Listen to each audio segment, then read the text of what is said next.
Hello, నేను CS రావు. కేంద్ర ప్రభుత్వం వడ్డీ వ్యాపారాలకు సంబంధించినటువంటి ఒక కొత్త బిల్లు తీసుకురాబోతుంది.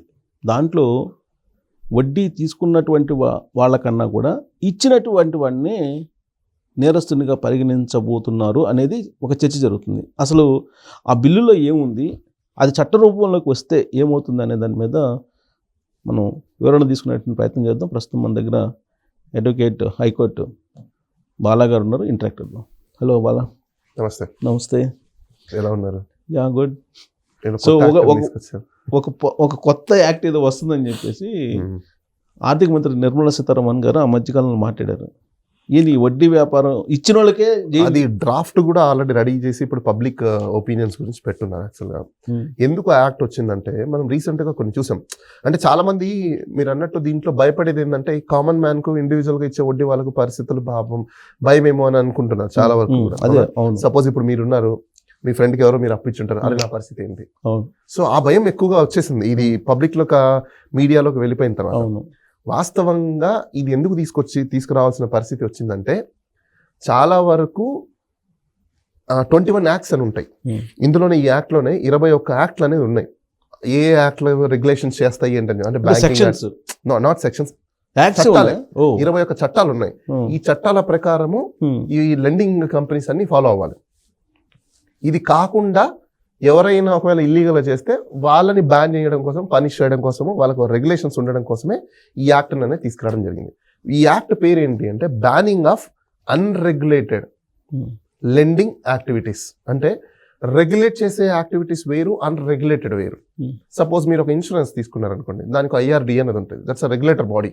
ఒక ఇన్సూరెన్స్ కంపెనీ మీకు మోసం చేసిందంటే మీరు రెగ్యులేటర్ దగ్గరికి వెళ్తారు, కంప్లైంట్. ఇప్పుడు రెగ్యులేట్ లేని దగ్గర వాడు మీకు సపోజ్ జరిగింది అన్యాయం, ఎక్కడికి వెళ్తారు?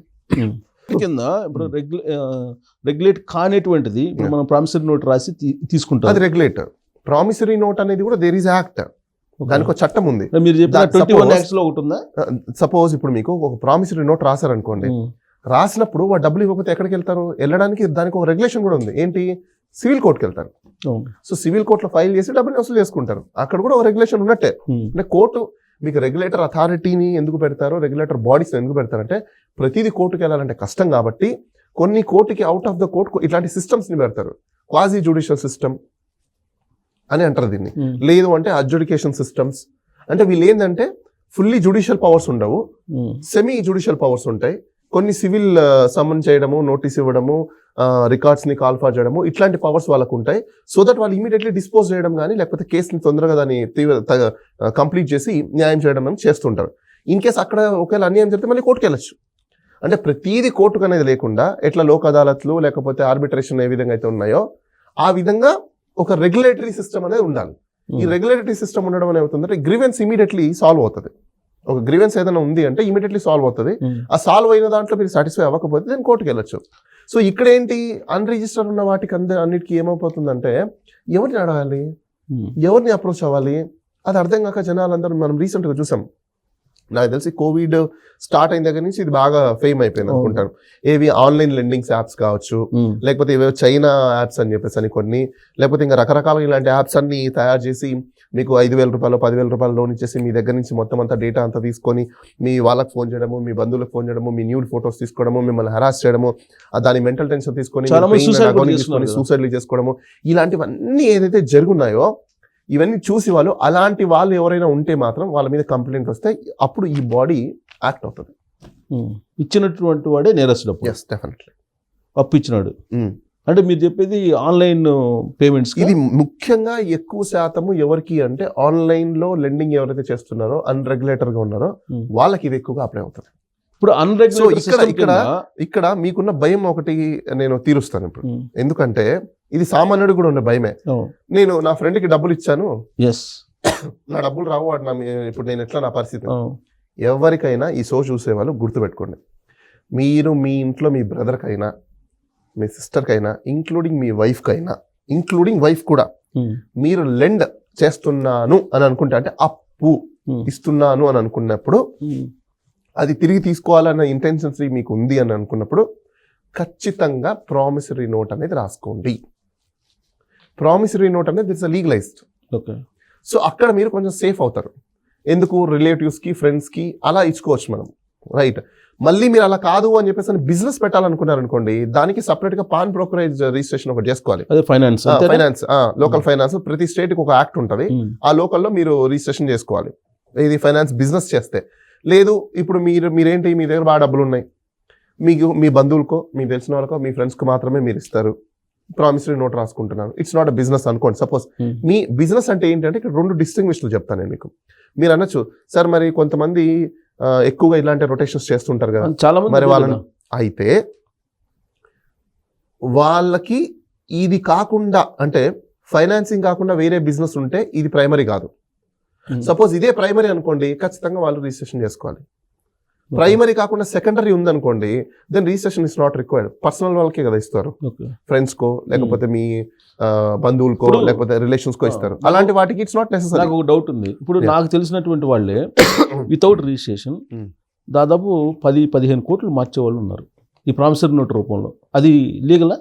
అంటే కోట్ వాల్యూమ్ అనేది కాదు ఇక్కడ మనం ఒకటి చూసుకోవాల్సింది ఏంటంటే వాళ్ళకి ఇది బిజినెస్ అంతే కదా. 10-15 కోట్లు బిజినెస్ అయ్యింది అని అనుకోండి suppose, then comes under the unregulated business. అయితే లేదు సపోజ్ మీరు బిజినెస్ కాదు మీ ఫ్రెండ్లకు ఇస్తున్నారు, సపోజ్ మీ ఫ్రెండ్ ఒక సినిమా తీయాలనుకుంటున్నారు, రియల్ ఎస్టేట్ పెట్టాలనుకుంటున్నారు, ఇంకోటో, దెన్ అలాంటి సందర్భాలలో that is a different story. అది ఎలా ప్రూవ్ చేయాలి? అతను బిజినెస్ చేస్తున్నాడా లేదంటే మామూలుగా ఇస్తున్నాడా అనేది అన్ని ఇప్పుడు నేచర్ అనేది లోకల్ నేచర్ అనేది మీకే తెలుస్తుంది. లోకల్ నేచర్ తెలిసి ఉన్నప్పుడు ఖచ్చితంగా మీరు అన్రెగ్యులేటెడ్ కిందికి వచ్చినప్పుడు మీరు కన్సర్న్ కాంపిటెంట్ అథారిటీకి పోలీస్ స్టేషన్లో కావచ్చు లేకపోతే దానికి సంబంధించిన ఇప్పుడు ఈ యాక్ట్ వచ్చింది అనుకోండి, ఈ యాక్ట్ కాంపిటెంట్ అథారిటీని డిఫైన్ చేస్తుంది. State government, central government. Central government అయితే సిబిఐకి అప్పచెప్తుంది, స్టేట్ గవర్నమెంట్ అయితే మాక్సిమం సిఐడి వాళ్ళకి అప్పచెప్పే అవకాశాలు అయితే ఎక్కువ ఉంటాయి. సో వాళ్ళకి మీరు కంప్లైంట్ చేసుకోవచ్చు. అంటే అప్పిచ్చినోడి మీద కంప్లైంట్ చేసుకోవచ్చు, అంతే కదా. ఇక్కడ దేనికోసం చేస్తున్నారు అనేది ఇంపార్టెంట్. అదే దేని ఇప్పుడు వాడు అన్రెగ్యులేటెడ్ గా చేస్తున్నాడు అంటే ఆ విషయంలో చేయొచ్చు. అయితే మీరు డబ్బులు తీసుకోకుండా ఉండాలి ఫస్ట్. డబ్బులు తీసుకొని మీరు చేస్తున్నారంటే మీ ఇంటెన్షన్ రాంగ్ అవుతుంది. అప్పుడు అక్కడ అట్ట కాదు కదా. ఇప్పుడు అతను 15-20 కోట్లు మారుస్తున్నారు, ఓకే, అదంతా అన్అఫిషియల్ గా అన్రెగ్యులేటెడ్, అతనికి రిజిస్టర్ లేదు, డబ్బులు నాకు ఇచ్చాడు. ఇప్పుడు నేను అతను ఇంత డబ్బులు మారుస్తున్నాడు అని చెప్పి తెలుస్తుంది, అప్పుడు నేను అతని మీద కంప్లైంట్ చేయొచ్చా? ఒకటి నేను అదే అంటున్నా, ఇక్కడ కంప్లైంట్ చేయడం విషయం వేరు, మీరు డబ్బులు తీసుకొని మాలిఫైడ్ ఇంటెన్షన్ గా చీట్ చేయడం వేరు. రెండు ఉన్నాయి ఇక్కడ. మీరు అతను తప్పు చేస్తున్నాడు అని చెప్పేసి కంప్లైంట్ చేయొచ్చు, కానీ మీరు అతనికి మీకు అతని మీద మీరు ఎప్పుడు కంప్లైంట్ చేయగలుగుతారంటే అన్రెగ్యులేటెడ్ గా మీకు లెండింగ్ తీసుకుంటున్నప్పుడు మీ బాధ్యత కూడా ఉంటుంది ఇక్కడ. మీరు రెగ్యులేటర్ ఉన్న దగ్గర తీసుకుంటున్నారా, అన్రెగ్యులేటర్ దగ్గర తీసుకుంటున్నారా, తీసుకున్న తర్వాత అతను మిమ్మల్ని ఏమైనా హెరాస్ చేశాడా? ఇక్కడ మెయిన్ ఇక్కడ ఇంపార్టెన్స్ ఎందుకు ఈ లా తీసుకురావడానికి వాళ్ళు ఎందుకు అనుకుంటున్నారంటే, మనం రీసెంట్ గా చూసాం హెరాస్మెంట్, మెంటల్ హెరాస్మెంట్, ఫోన్ చేసి బూతులు మాట్లాడడం, ఫోన్ చేసి ఎలా పడితే అలా ట్రీట్ చేయడం, ఇంటి దగ్గరకు వచ్చేసి మిస్బిహేవ్ చేయడం, డోర్లను కొట్టేసి మీ ఇంట్లో కూడా వచ్చేసి కూర్చొని ఇస్తే కానీ మేము కదలమని చెప్పడము, ఇలా అంటే చిన్నపిల్లలు ఉన్నప్పుడు కూడా వాళ్ళు ఎలా పడితే అలా ట్రీట్ చేయడము. దానివల్ల మీకున్న రెప్యుటేషను, మీకున్న సోషల్ సొసైటీలో ఒక స్టేటస్, లేకపోతే మీరు మెంటల్ పెయిన్, అగోని, డ్రామా ఇవంతా వస్తుంది. కాబట్టి దీనికి ఒక రెగ్యులరైజ్ చేయాలని చెప్పేసి ఈ యాక్ట్ అనేది తీసుకురావడం. క్రిమినల్ కేసు పెట్టచ్చు. సో అదే అంటున్నా నేను. అప్పుడు వీళ్ళకు అలాగానే ఒకవేళ చేశారనుకోండి, అన్రెగ్యులేటెడ్ గా ఎవరైనా ఒకవేళ చేస్తే వాళ్ళకి 2 నుంచి 7 సంవత్సరాలు జైలు శిక్ష పడుతుంది. 7 years. 2 లక్షల నుంచి 1 crore వరకు ఫైన్ పడుతుంది. రిపీటెడ్ గా చేశాడు అనుకోండి, సేమ్ అట్లాంటిది ఆల్రెడీ ఒకసారి జరిగింది అనుకోండి, 10 lakhs నుంచి 50 crores వరకు ఫైన్ పడుతుంది. Punishment same 10 years. 10 years jail. Yes. అది ఏంటి అన్రెగ్యులేటెడ్ అయితే ఇప్పుడు అన్రెగ్యులేటెడా రెగ్యులేటెడా అనేది తీసుకునేటప్పుడు ఉండదు, ఇచ్చేటప్పుడు తీసుకునేవాడికి చాలా ఫ్రెండ్లీ వాతావరణం. ఒకటి ఇక్కడ 2 విషయాలు ఉన్నాయి. ఇక్కడ పాయింట్ ఏంటంటే, మీరు ఒక దగ్గర లెండింగ్కి వెళ్తున్నప్పుడు మీరు రెగ్యులేటర్ దగ్గరికి వెళ్ళాలి. అన్రెగ్యులేటర్ దగ్గరికి మీరు వెళ్ళి చేస్తున్నారు అన్నప్పుడు కూడా డెఫినెట్ గా మీరు అప్పుడు లెండింగ్ తీసుకోకూడదు. లెండింగ్ తీసుకోకుండా పోయి కంప్లైంట్ చేయాలి. లెండింగ్ తీసుకొని మీరు కంప్లైంట్ చేస్తున్నారు అని అంటే మీ మాలిఫైడ్ ఇంటెన్షన్ ఉంటుంది, వాడు కూడా మీ మీద కంప్లైంట్ పెట్టే అవకాశాలు ఉంటాయి. ఆఫ్ కోర్స్ పెడతారు, బట్ అల్టిమేట్ గా అతను డబ్బులు ఇతనైతే మళ్ళీ ఖచ్చితంగా చేయాల్సిందే. ఇప్పుడు క్రిమినల్ కేసు పెడతారు కదా, కేసు వేరు డబ్బులు వేరు. ఆఫ్ కోర్స్ అవుతుంది. ఇష్యూ అయినా మీరు సపోజ్ ఇప్పుడు మీరు డబ్బులు రిటర్న్ చేయాలి, లైబిలిటీ ఆల్వేస్. ఓకే, లైబిలిటీని ఎప్పుడు మీరు ఎస్కేప్ అవ్వలేరు. మీకు ఇలా ఎందుకు తీసుకొస్తున్నారు అంటే ప్రొటెక్షన్ కోసం మాత్రమే. ఎవరికి? ఎవరైతే హెరాస్మెంట్ కి గురవుతున్నారో, డబ్బులు తీసుకున్నోడికి అదే నా డబ్బులు ప్రొటెక్షన్ కాదు కదా. బారోవర్ ఎవరైతే ఉన్నారో బారోవర్ కి ప్రొటెక్షన్ ఎందుకు, mental harassment, pain, mental agony, social status ఇవన్నీ చూసుకొని వాళ్ళకు ఒక ప్రొటెక్షన్ గురించి. అదే నేను చెప్పేది, డబ్బులు తీసుకున్నాడు ప్రొటెక్షన్ ఇస్తున్నాడు, ఇచ్చినోడికి ప్రొటెక్షన్ లేదు చట్టంలో, అంతేనా? ఇచ్చినోడికి ప్రొటెక్షన్ అంటే నువ్వు లీగల్ గా ఇస్తున్నావా ఇల్లీగల్ గా ఇస్తున్నావా క్వశ్చన్. ఇప్పుడు అంతా బిజినెస్ ఇప్పుడు ఏం జరుగుతుంది, ఆల్మోస్ట్ అన్రెగ్యులేటెడ్ అంటే ఇల్లీగల్ గా అంటే అన్అఫిషియల్ గా జరుగుతుంది చాలా వరకు. ఇప్పుడు మనం విలేజ్ లో తీసుకుంటే ఒక రైతు దగ్గర పోయి బ్యాంకులో పోతే అంత ఈజీగా అయితే ఇవ్వరు కదా. ఎవరో అక్కడ డబ్బు ఉన్న వాళ్ళ దగ్గర తీసుకుంటే ఇమీడియట్ గా ఇచ్చేస్తాడు, మరి అది ఇర్రెగ్యులేటరీ గా ఇచ్చినట్టేగా.